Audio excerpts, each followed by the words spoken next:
Essa semana foi publicado o relatório ESG Provider Lens Private Hybrid Cloud 2020 para o Brasil. Para nos ajudar a entender melhor esse assunto, eu estou aqui com Pedro Bicudo Maschio, que ele é analista líder da ESG, da TGT Consult, parceira da ESG, e com o Omar Tabachi, que é sócio da TGT Consult. Tudo bom, Pedro? Por favor, seja bem-vindo. Tudo bom, Omar? Olá, Daniel. Eu vou abrir a pergunta com uma pergunta que já virou um clássico aqui nas nossas conversas, né? O que é o Provider Lens e o que ele se propõe a resolver? A ESG chama-se, a sigla é Information Services Group, é uma empresa americana de consultoria, aconselhamento e pesquisa, sediada nos Estados Unidos. Ela tem clientes no mundo todo e foca nas maiores empresas globais. Ela adquiriu várias empresas, o que acumula uma experiência de mais de 30 anos em sourcing, em ajudar os clientes a escolherem os seus provedores de serviço e as soluções de tecnologia. Então, o apoio à escolha, apoio à decisão, planejamento do futuro e agora no tópico de Digital Transformation, é os trabalhos principais da ESG. A divisão Provider Lens, ela é a área que cuida de pesquisas dentro da ESG.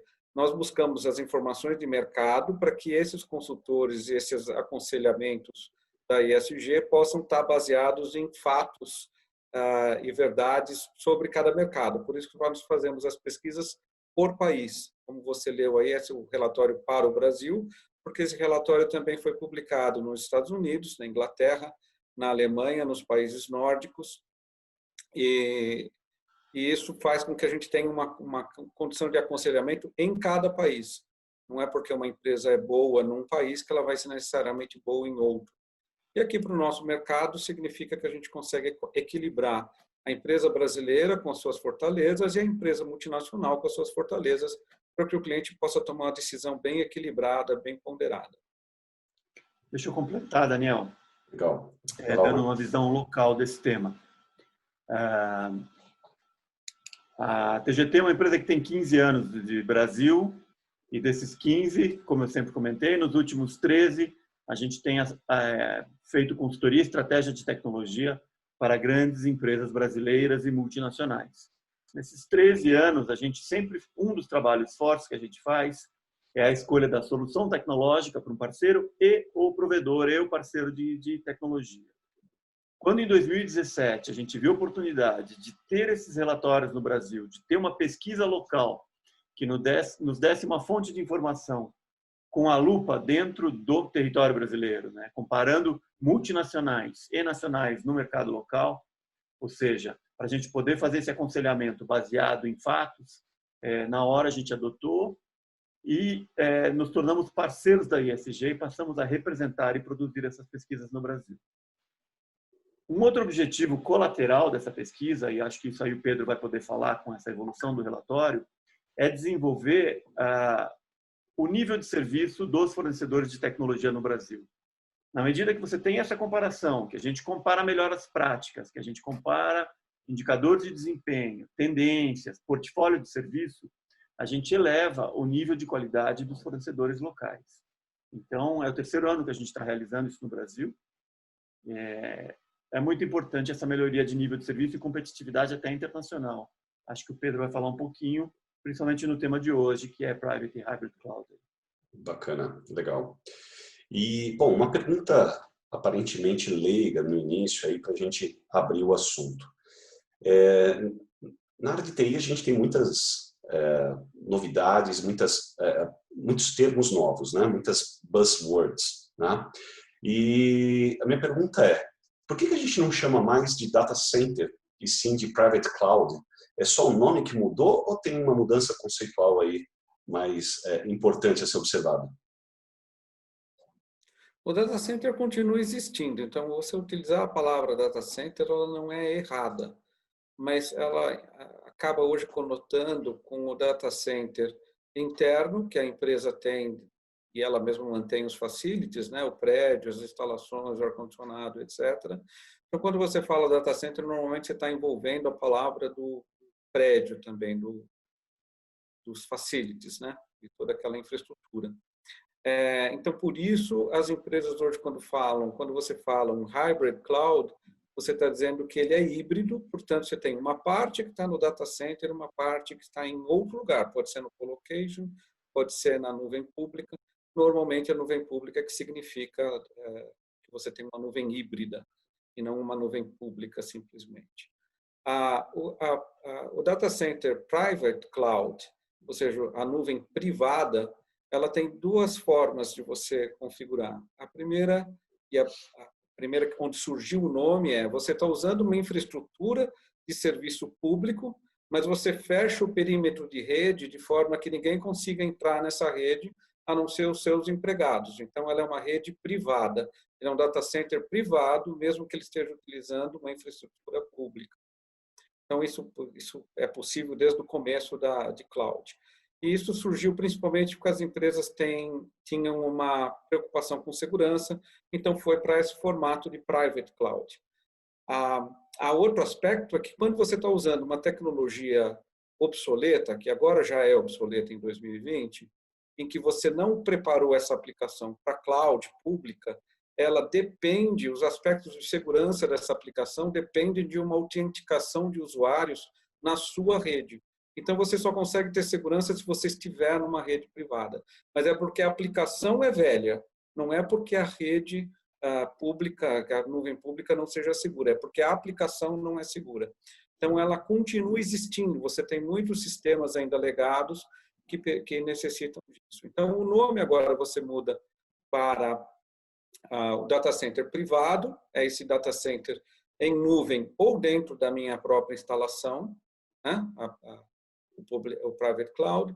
O híbrido é quando eu tenho uma parte que está usando a infraestrutura pública, uma parte que está usando o meu data center interno. Então, é E, tá certo? O primeiro é ou está num jeito ou está no outro. O segundo é E. Então, o nome Private Hybrid Cloud está substituindo o nome da infraestrutura. Porém, tem uma outra diferença. O data center anterior, você tinha ferramentas de gerenciamento que você precisa estar no data center. Você pode estar em outro prédio, mas aquela instalação fisicamente depende da sua presença. E no data center, quando a gente fala hoje de private cloud, mesmo que ele ainda possa ser no seu prédio interno, ele está usando uma tecnologia nova, onde para fazer a avaliação, a administração dessa infraestrutura, eu não preciso estar no mesmo prédio. Eu posso estar usando essas ferramentas via browser, via desktop remoto. Eu não preciso mais estar num workstation, numa instalação ligada com um cabo para o meu servidor, para o meu storage. Então, o termo hoje, que vem inclusive do Next Gen, que a gente adicionou no nome do estudo, é por conta dessa nova tecnologia. Não apenas de eu poder olhar de forma integrada e remota, mas também de eu começar a utilizar a inteligência artificial para poder fazer predição de problemas, automação da monitoração. Então, essa tecnologia de gestão fez bastante diferença. Inclusive, fez muita diferença agora no período de Covid, porque quem tem essa tecnologia nova, o pessoal passou a trabalhar a partir de casa e o data center continuou funcionando normal, porque você está usando uma tecnologia nova. Muito mais fácil para quem mudou para cloud, porque quando você muda para cloud, você tem que colocar as ferramentas para funcionar. Em cloud, eu não posso estar ligado por um cabinho diretamente no meu servidor. Eu tenho que ter uma tecnologia de gestão remota. E a gente percebeu nesse período agora de Covid, esse estudo foi feito justamente, ele começou umas semanas antes de explodir o Covid, a pandemia no mundo todo. Então, a gente fez a pesquisa justamente é a primeira pesquisa nossa que aconteceu assim durante o Covid mesmo.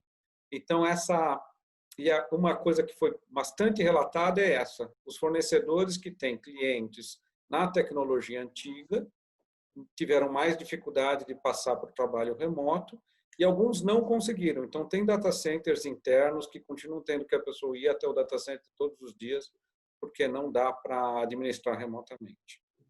Esse é o nome, voltando à sua pergunta original, quando você fala data center, você lembra do data center antigo que você tem que ir lá dentro. Basicamente, essa é a diferença. Bacana. Então, o private cloud é uma nuvem, mas é uma nuvem que está dentro da sua empresa e onde uma equipe teria o acesso. Isso é isso? Exatamente, ela está fechada para o seu acesso. Ah, tá, ela está fechada, mas ela pode estar localizada só na nuvem ou ela pode estar também dentro da sua empresa, mas é um cloud. Totalmente gerenciável remotamente, é isso? Exatamente. Bacana.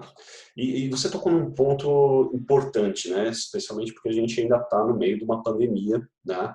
E, inclusive, a minha próxima pergunta seria justamente sobre esse ponto, e você já avançou aí em relação a esse tema. Eu queria saber se vocês têm algum tipo de mapeamento, de que tipo de investimento ou de ferramenta que essas empresas que estavam mais maduras tecnologicamente, que já fizeram um movimento de ir para a nuvem, né, antecipadamente,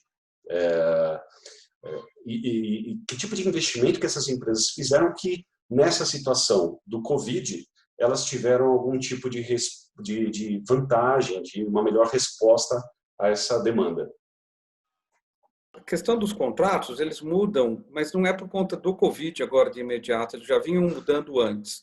Então, o cliente que estava antigamente preocupado com a disponibilidade do data center, quando ele muda para a cloud, a disponibilidade é muito alta. Então, você ter SLAs que continuam medindo a disponibilidade não faz mais sentido. Também você começa a introduzir muita automação. Então, você continuar medindo pelo tempo de atendimento, pelo tempo de resposta de um chamado, não faz mais sentido, porque ele está automatizado. Então, não é para ter delay, não é para ter atraso.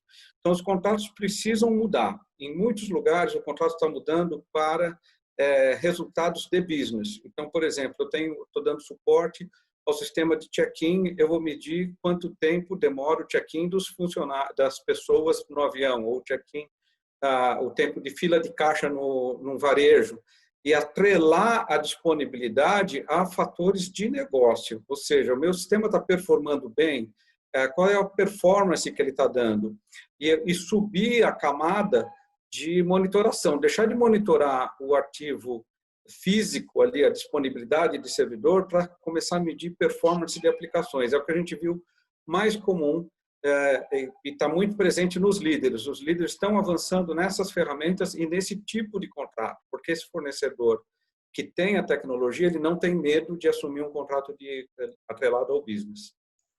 Tá? Bacana. E o que você observa em relação ao mercado brasileiro, aos contratantes, aos demandantes desse tipo de serviço?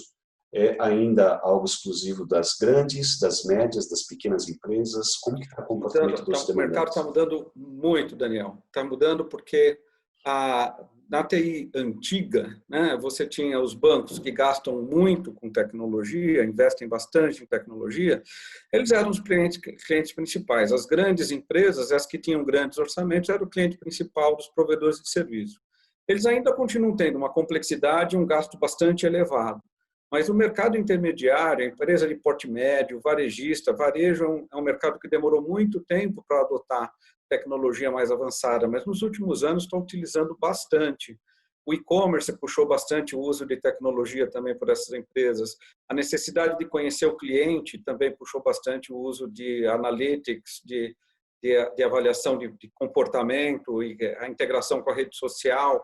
Tudo isso vem puxando uma maturidade de TI, mas também vem puxando um uso muito mais amplo de TI.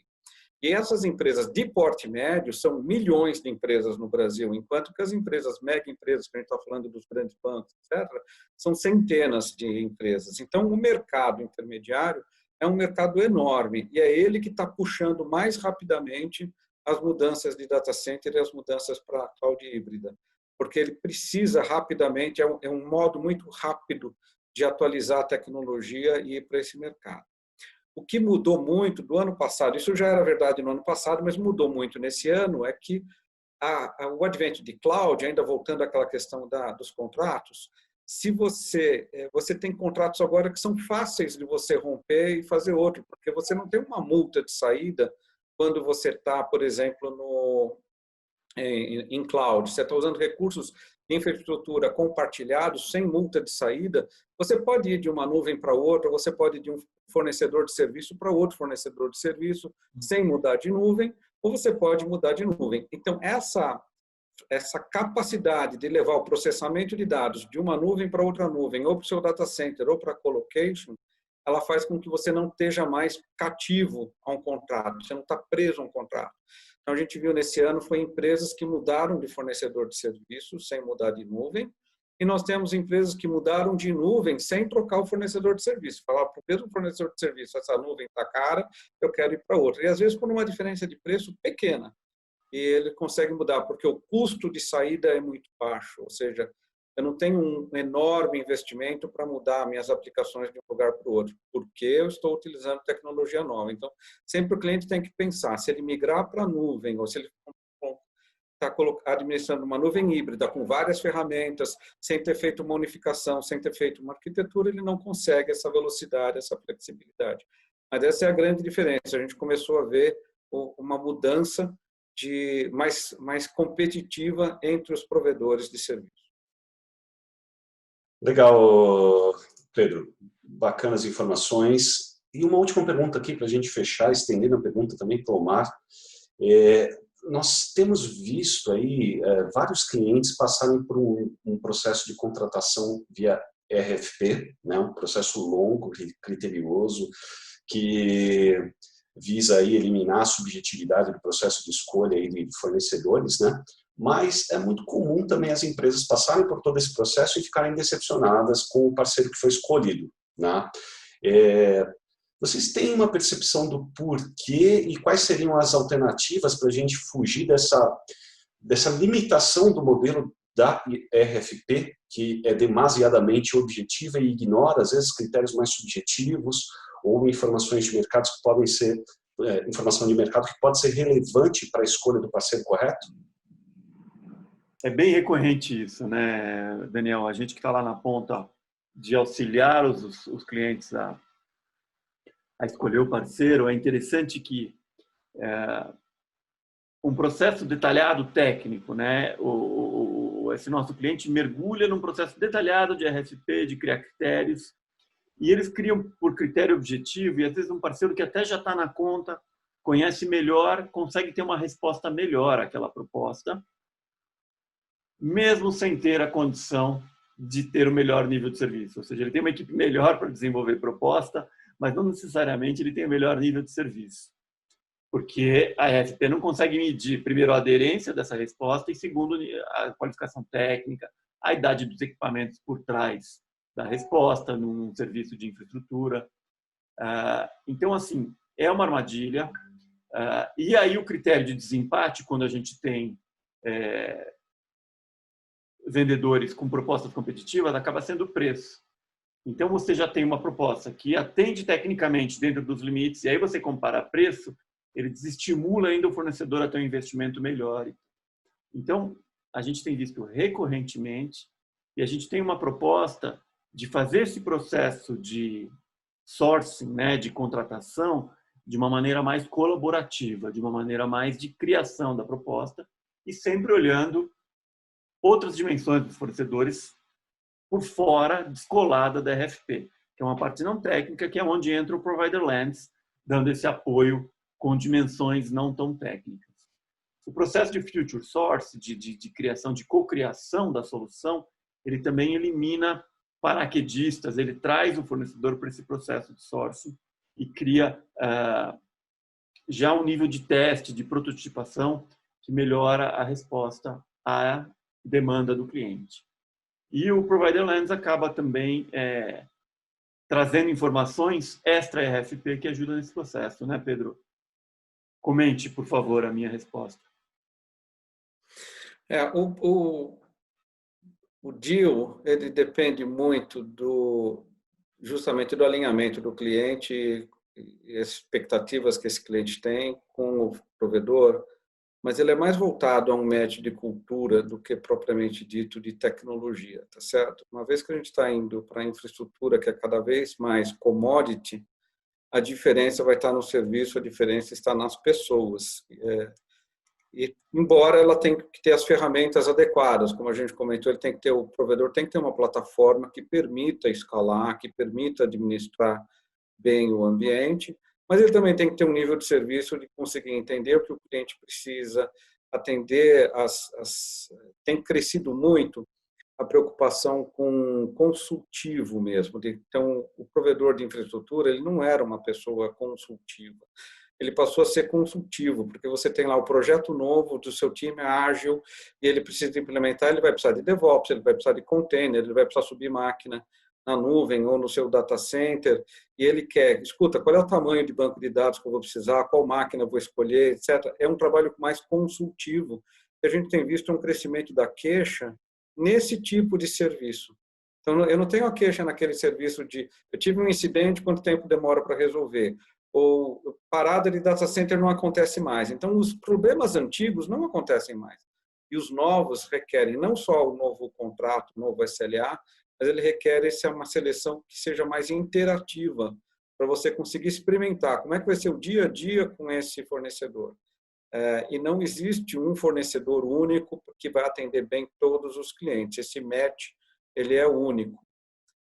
Agora, por que a gente tem problema no mercado? Porque você tem muitos clientes que acham que o processo é simples e que ele pode fazer com o pessoal de casa mesmo, que vai dar tudo bem, que vai dar tudo certo, ou porque ele tem um amigo que está trabalhando naquela empresa fornecedora, o cara é bacana, etc. Esse mercado, as pessoas mudam muito de empresa para empresa, e de repente você fez um negócio com ele e ele está em outro. A gente tem, dos participantes aqui, tem diretores de empresa que saíram de uma empresa e estão em outra. Então, a cultura da empresa não muda, mas as pessoas mudam de um lugar para outro. Você não pode confiar em uma pessoa, você tem que saber se aquela empresa tem a estrutura para atender. Então, essa experimentação que o Omar estava dizendo, ela é importante, você fazer um processo que permita fazer esse casamento adequado das culturas, do jeito de trabalhar e etc. E precisa de auxílio. Quer dizer, você pensa assim, a pessoa que trabalha todos os dias na operação, ela está com o foco na operação, ela não está com o foco num processo, num projeto de seleção de fornecedores. Então, buscar a especialização é sempre uma boa recomendação. Perfeito, Pedro. Bom, eu queria agradecer a participação de vocês. Acho que o papo foi super produtivo, a gente teve alguns insights bacanas, informações bacanas. E para você que ficou interessado, dê uma olhadinha na descrição do vídeo. A gente vai colocar o link onde você pode fazer o download do relatório, né, informações mais completas para sua análise. E, óbvio, se você tiver mais curiosidade, é só entrar em contato com a TGT Consult e fazer suas perguntas, que o pessoal vai ter muito prazer em poder ajudá-lo, tá? Se você quer receber avisos sobre mais conteúdo, sobre novos webinars, sobre a publicação de novos relatórios, dê uma olhadinha no tgt.com.br, assine a nossa newsletter ou curta a TGT no LinkedIn e no YouTube, tá? São os principais canais de divulgação da TGT. Então, é isso. Obrigado pela audiência de vocês, obrigado, Omar, obrigado, Pedro, e aí, até o próximo vídeo.